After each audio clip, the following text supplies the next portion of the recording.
pagkailangan, ito po palagi po namin ginagamit to sa ambulance, yung additional help. Lalo na kung malaki po yung pasyente. Kasi kami sa ambulance is 2-man team po kami kung tawagin. Driver, nurse. Palagi pong ganun yung tag team po namin sa health service. Kaya minsan, pag malaki yung pasyente, 4 minsan kami bumubuhat, depende. Minsan mahirap po kasi, ang responde namin mahirap responde yan, yung mga hardin ng Rosas, hardin ng Bonggambilya. Ang liliit po kasi nung hagdan. Ang haba po nung stretcher namin. Tapos, minsan masikip pa yung bahay. Para kami nagpapasil, pag uliliko natin, tataas natin, bababa natin. May mga ganun po kaming insidente na mahirap. Kumbaga, sa trabaho po kasi namin is, we expect the unexpected. Minsan sasabihin lang, ano lang to, gas-gas. Yung pala, nagdudugo na. Nahihilo, yung pala, stroke na. Kumbaga, sa amin sa ambulansya, dapat well-prepared lahat ng gamit. We expect the worst every day. Yun. Usually nga, nung huli, natapilok lang, yung pala, bali na pala yung buto. May mga ganun insidente sa amin. Give consent to give care. Di tayo pwede magmarunong na, "Hi, I'm Lauro Reyes at trained emergency provider, can I help?" Tapos sabi ng patient, nung relative ng patient, "Ay, hindi na ho. Kasi may sakit na ho siya." Wag ho tayo magmamarunong. Depende ho sa pasyente. Kasi mayroong mga pasyente na gusto nang i-terminate yung kanilang buhay to alleviate the pain. For example, yung mga terminal case na cancer, may mga ganun po talaga na pasyente na pagod na siya. Ayun, kailangan po natin ng consent. Di pwedeng wala hong consent. Depende na lang, for example, na wala siyang kasama at wala siyang malay. Pwede po yun. Kasi ano yun kumbaga, help po yun. Pero pagka umayaw na yung kasama na, "Ay, wag po kasi malala na po yung sakit niya," okay na po siya. Solve na po siya sa buhay niya. Nakaikot na po siya sa buong mundo. Na-tour niya na po yung mundo. Mga ganun ba? Consider stabilization of the spine for trauma patient. Kasi usually, pag mga naa-aksidente is, pero pwedeng magkaroon ng tinatawag na spinal cord injury. Ayun, nililimit natin to. Usually, nangyayari to, may incident na ganito is, yung mga barangay worker is not well trained to respond sa mga accident. Merong ganyan sa Tondo, nung nagtatrabaho sa Tondo is, gas-gas lang yung tama nung pasyente, nakamotor siya, sumemplang siya. Sa sobrang pagmamadali nung nung barangay is, yung service nilang tricycle is yung walang bubong, then bigilid. Hinagis nila yung pasyente, tumama yung back, nagkaroon ng spinal cord injury. Ayun. Kaya, dapat, kung di natin alam or not well trained, wag tayong mag-respond. Minsan, mas maganda pa na yung well trained, mag-antay lang tayo ng konti, kung ano maitutulong natin, itulong natin. Kasi, isa lang yung buhay ng tao natin. Tsaka syempre, hindi lang siya. Baka meron siyang mga pinapaaral pa ng mga anak. Marami po kasing talaga minsan, kahit ako nung bago-bago ako nurse, parang pagbago ka sa profesyon namin, napakalambot ng puso namin. Nakakaiyak po talaga yung mga kwento ng mga pamilya, lalo na pag tayo namatay. Nakakaiyak po talaga yan. Pag umiyak na, paano na yung mga anak, paano na yung mga ganito, mga ganon. Yun. First, call first, care first. Usually, pag sinasabi natin witness collapse, kuwari, nasa harap mo, nakikwentuhan kayo, bumagsak. Call first po tayo doon. Then, pagka, for example, pagkapasok mo sa bahay, ay sa kwarto nung kakilala mo, kaibigan mo, biglang nakita mong walang pulso, walang buhay yung kasama mo sa bahay, care first ka. Kasi pag sinabi natin call first, yung nakita mo na-collapse, meron pang residual oxygen sa kanyang heart. Kaya okay lang. Pero pag sinabi natin care first, ito yung matagal nang di mo alam kung 1 oras, 2 oras na siyang walang buhay. Kaya kailangan muna natin siyang bigyan ng tulong bago tayo tumawag ng tulong. Ayun. Use additional resources. Ask bystander to call help. Ito palagi namin ginagawa nga. Pag tumawag naman tayo sa ambulansya, ito yung unang-una natin dapat sabihin. What happened? Tatanong sa inyo. Kumakain lang po kami, bigla pong bumagsak, walang malay, walang pulso, walang paghinga. Nag-start na po kami ng CPR. O, taga saan ka?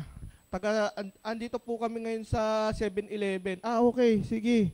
Extent of injury and first aid done, telephone number. O, di natin nakuha yung telephone number. Di natin nakuha yung for example, yung pangalan. Nakuha lang namin, inatake sa puso, 7-Eleven. Paano na yan? Ang daming 7-Eleven sa Pilipinas. Ayun. Dapat, pag nangyari sa amin to, parang isang street, kala namin sa UP. Yung pala, outside UP yung pipick upin namin, nahilo na yung kasama ko kakahanap nung bahay.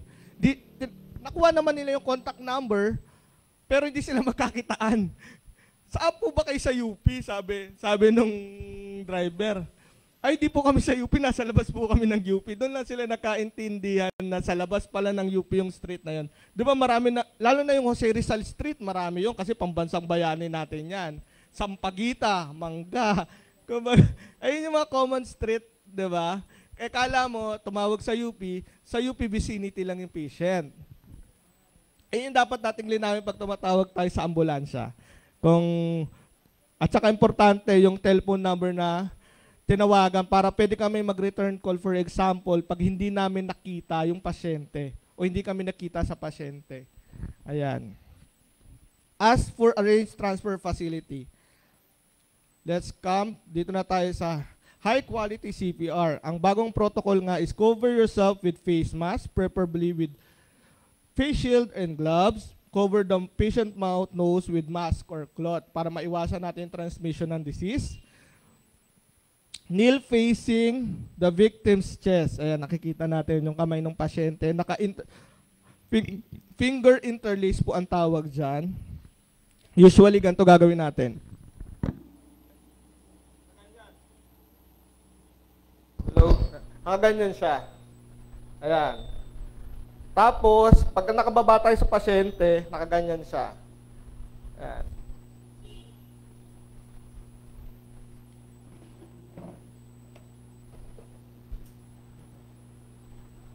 Hanapin natin yung middle line. Usually is lower half ng ating sternum. Kung susukatin yung sternum natin, yung lower half. Ayan, dyan tayo magsi-CPR. Pag sa lalaki, sa middle line. Nipple line, pwede. Pero pag sa babae, kaya gagamitin natin sa lower half. Depende kasi sa babae, di ba? Pero malaki, maliit, wala, meron, ganun. Kaya gagawin natin ganito. Yan. Itatapat natin heel of the hand doon sa lower half ng sternum. Ayan, ganyan. Mamaya magsi-CPR tayo, mag-exercise tayo. Place the heel of the hand sternum at the center of the chest between the nipple line. Diniscuss na natin. Put your other hand on top of the finger with interlace. Ito yung sinabi ko kanina, finger interlace. Nakita nyo? Malinaw kung anong gagawin natin. Your shoulder should be over hands, perpendicular to the victim's body and elbows lock. Pag sinabi nating elbows lock, nakalock ito. Kasi minsan, pagka nagsi-CPR, ganito nangyayari pag hindi nakalock, gumaganon siya. Hindi niya napapump. Yung daliri niya, yung elbow niya kasi hindi nakalock. At the same time, dapat, ang pressure natin is hindi nanggagaling sa kamay, kundi sa shoulder. Pag pinump mo siyang gano'n, mapapump siya.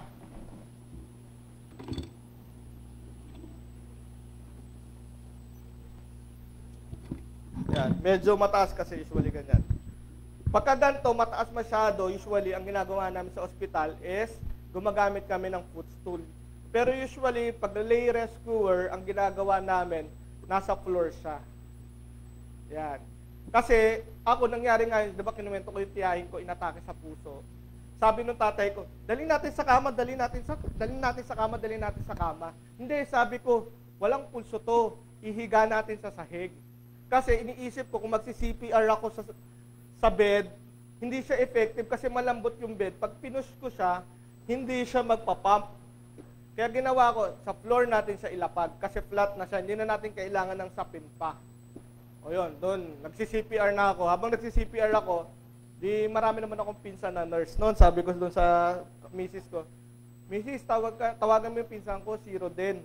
Kasi nag-work sa isa of the nurse. Sabi, o sige, tawagan ko na. Eh yung misis ko naman tumawag pala, kala mo hindi emergency. Nogi, punta ka dito sa bahay kasi inaatake yung Chinese JR. Di okay na. Sabi ko, sige, tawagan mo na si Sir God. Yung isa ko naman partner sa ambulance. Kasi iniisip ko, pag sa UPL Service Ambulance, ang tatawagin ko, hindi siya ganun ka-well-trained. Kasi pagka yung mga gantong atake, mas gusto ko yung level 2, type 2 ambulance. Merong kompleto sa gamit. Saka well-trained. Kaya ginawa ko nun, habang tinatawag, nagsi-CPR ako, tumawag na ako sa ambulansya, tumawag na ako ng katulong ko. Kasi kompleto rin ako sa gamit sa ospital, ay sa bahay. Meron ako tinatawag na CPR mask. Yung CPR mask, ano siya, pwede kang mag-rescue breath dun sa pasyente. Kasi, one-way valve siya, pagka binrith mo siya, naglalak siya. Di ka mahahawas sakit ng pasyente kung may sakit siya. Ayun lang yun. Ayun, ang kwento ko, yan. Habang nagsi-CPR ako, kaya importante, lay low. Kung sa floor nyo ilagay, then CPR. Yan. Dapat nakalak yung elbow at yung shoulder dito yung pwersa, wag sa hand. Perform high quality CPR, 100 to 120 compression per minute at 5 to 6 cm or 2 to 2.5 inches. Deep while keeping your hands in contact with the chest all times and allowing chest recoil. Pag sinabi natin chest recoil, pag pump mo ng ganon, bibitaw ka. Hayaan mo yung chest mag-recoil. Alam niyo po ba yung kantang Staying Alive?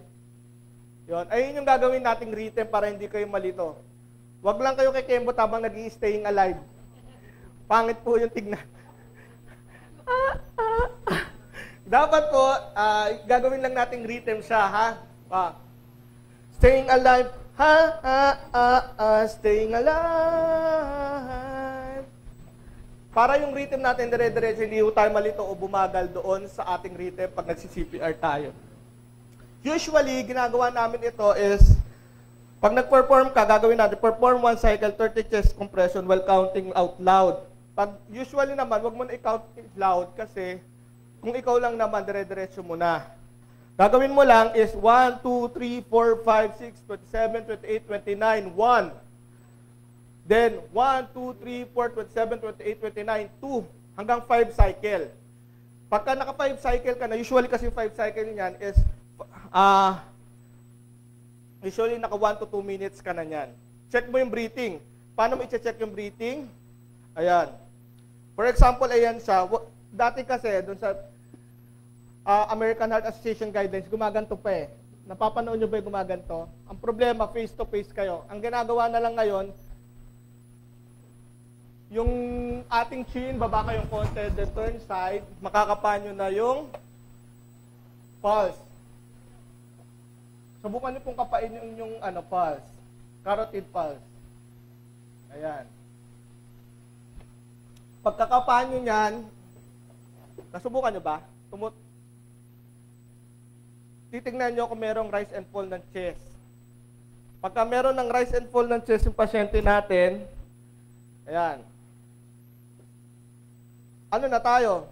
Pwede na natin siyang ilagay sa recovery position. Pero pag wala pa, tinignan nyo, negative pulse, negative breathing pa rin, walang pulso, walang paghinga, start po ulit tayong CPR. Dapat po, ang interruption natin sa CPR is less than 10 seconds. Ang pag-check po natin ng pulse and breathing is less than 10 seconds. Ayun yung ating golden time. After compression, open the airway using the health tilt chin. Ito yung old practice. Ito yung ginagamit namin sa ospital, ha? Provide 2 full 1-second breath with CPR mask. Check for chest rise and in the between breaths. Ito yung ginagawa namin sa ospital pag meron kang airway management. Pero pag walang paghinga, wala lahat, CPR uli po tayo. Rescue breathing, daanan na lang natin. Health tilt chin lift maneuver. Health tilt chin lift maneuver para ma-open yung airway ng pasyente natin. Pagka meron namang injury, kunwari na aksidente, sumemplang sa motor, ang tinatawag natin is jaw thrust maneuver. Gagawin natin, hindi natin pwedeng galawin yung ulo niya kasi kung meron siyang spinal cord injury, pwedeng maapektuhan yung